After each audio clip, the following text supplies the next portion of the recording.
Part 7 की शुरुआत में दिखाते हैं कि ट्रायल जीतने पर जिनहो यानी इलिया की मॉम पूरी प्रो बोनो टीम का दिल से शुक्रिया अदा करती है। वो बहुत अच्छी बनती है जैसे सब कुछ ठीक हो गया हो। लेकिन अगले दिन जिनहुआन की गॉसिप वेबसाइट पर खबर फैल जाती है कि इलिया का बॉयफ्रेंड उसे धोखा दे रहा है और ये खबर किसी और ने नहीं बल्कि जिनहुई ने ही टिप के तौर पे दी थी। इसलिए डेविड और गीपियोम जिनहुई से डायरेक्ट आकर पूछ ही लेते हैं कि उसने ऐसा क्यों किया। पहले तो वो अनजान बनने का नाटक करती रहती है पर फिर बता देती है कि मैं तो बस अपनी बेटी का भला चाहती हूँ। पर उनके बीच की सारी बातें इलिया ने सुन ली थी। वो गुस्से में फूट पड़ती है क्योंकि वो थक चुकी थी इन सब चीजों से। जब उसकी जिंदगी के फैसले कोई और लेता है और फिर गुस्से में वो वहाँ से चली जाती है। अब ये सारा किस्सा जब टीम को पता चलता है तो नानहुई को इलिया के लिए बहुत बुरा फील होता है। तो वहीं गिपियोम कहती है कि इलिया की किस्मत कितनी खराब है, हर बॉयफ्रेंड उसे छोड़कर चले जाता है। और बस यही सुनकर डेविड को कुछ गड़बड़ लगने लगती है और वो अगले दिन जी हुआन से मिलकर उसे केस करने की धमकी देता है। तो वो डर के मारे सारा सच उगल देता है कि जिनहुई और मेरे बीच एक डील हुई थी कि जब भी इलिया का कोई बॉयफ्रेंड बनेगा तो मैं एक आदमी हायर करके उससे झूठा अफेयर क्लेम करवाता और उसका कोई भी बॉयफ्रेंड हो डर के भाग जाता। यानी अभी तक के इलिया की जिंदगी पूरी तरह मैनिपुलेट की जा रही थी। अब दिखाया जाता है कि एक तरफ तो जिनहुई एक यंग और हैंडसम सेल्समैन के साथ फ्लर्ट कर रही है तो दूसरी तरफ डेविड इलिया को उसकी मॉम की सच्चाई बता देता है जिससे इलिया पूरी तरह टूट जाती है और अगले दिन प्रो बोनो टीम के पास आकर उन्हें अपना फैसला सुनाती है कि वो अपनी एंटरटेनमेंट कंपनी पर केस करेगी और अपना कॉन्ट्रैक्ट उनसे खत्म करेगी। अब पूरी प्रो बोनो टीम काम पे लग जाती है और उस एंटरटेनमेंट कंपनी के अकाउंट्स खंगालती है और एक बड़ा घोटाला उनके सामने आता है। पता चलता है कि इलिया का भाई फेल्ड इन्वेस्टमेंट के नाम पर पैसा छुपा रहा था ऑफशोर पेपर कंपनी होप के जरिए। इवन उसने इलिया के नाम पर लाइफ इंश्योरेंस भी लिया था और होप कंपनी की बेनिफिशियरी कोई और नहीं उसकी बीमार बेटी सोया ने। वैसे देखा जाए तो जिनहुई खुद भी घोटाला कर रही थी लेकिन उसे गुस्सा इस बात का था कि उसका बेटा पकड़ा गया। वैसे इलिया अपना घर छोड़ चुकी थी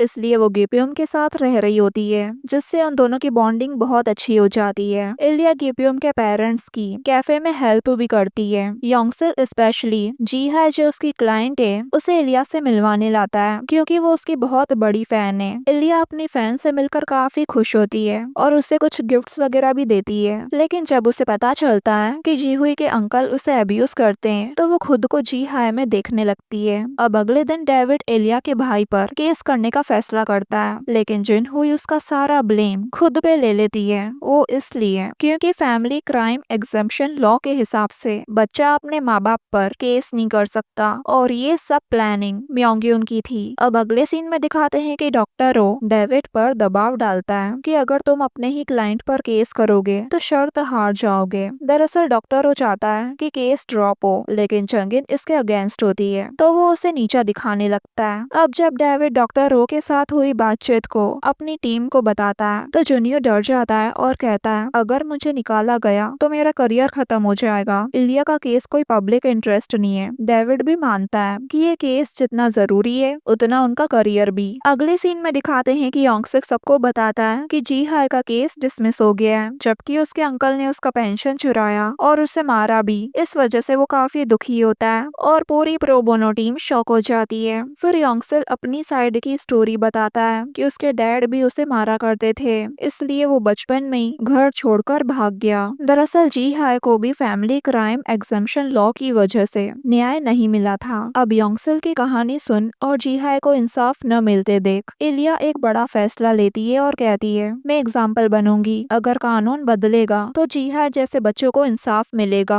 अगले सीन में दिखाते हैं कि डेविड अपनी मॉम से माफी मांगता है और कहता है इस बार मैं वो लड़ाई लड़ रहा हूँ जिसमें जीत पक्की नहीं है। तो वहीं डॉक्टर रो अपनी बेटी जंगिन को रिप्लेस करना चाहते हैं उसकी पोजीशन से, इसलिए अब जंगिन उन्हें आकर धमकाती है अगर आपने मुझे हटाया तो मैं आपका सच बाहर ले आऊंगी। दरअसल उसके पास प्रूफ होता है कि डॉक्टर ओ ने एपिसोड 1 के क्रिमिनल सीओ के अपील ट्रायल को मैनिपुलेट किया था। ये देख डॉक्टर ओ जंगिन से इम्प्रेस हो जाते हैं और उसे खेलने देते हैं। खैर अब जंगिन डेविड को बता देती है कि उसने डॉक्टर ओ यानी अपने डैड को संभाल लिया है और वो केस जीतने पर ध्यान दे। अब जब ये बात डेविड अपनी पूरी टीम को बताता है तो सब खुश हो जाते हैं और जूनियर भी डरते हुए उनका साथ देने को तैयार हो जाता है। अब नेशनल असेंबली से पहले ही जिनहुई एक प्रेस कॉन्फ्रेंस कॉन्फ्रेंस रखती है और वहाँ झूठ फैलाती है जैसे वो बहुत महान माँ है और बच्चों की गलतियों को भी एक्सेप्ट करती है और थोड़ा रोना धोना करती है जिससे सब उसकी बातों में आ जाते हैं और पूरा इंटरनेट इलिया के खिलाफ हो जाता है। पर फिर भी इलिया अपनी हिम्मत बनाए रखती है। अब असेंबली के दिन म्योंगयन इलिया को सबके सामने हार्टलेस साबित करने की कोशिश करता है कि वो कितनी पत्थर दिल है और अपनी ही माँ को सजा दिलाने के लिए कानून बदलना चाहती है। तो वहीं इलिया के चेहरे का दर्द देख डेविड समझ जाता है कि इलिया सब जानती थी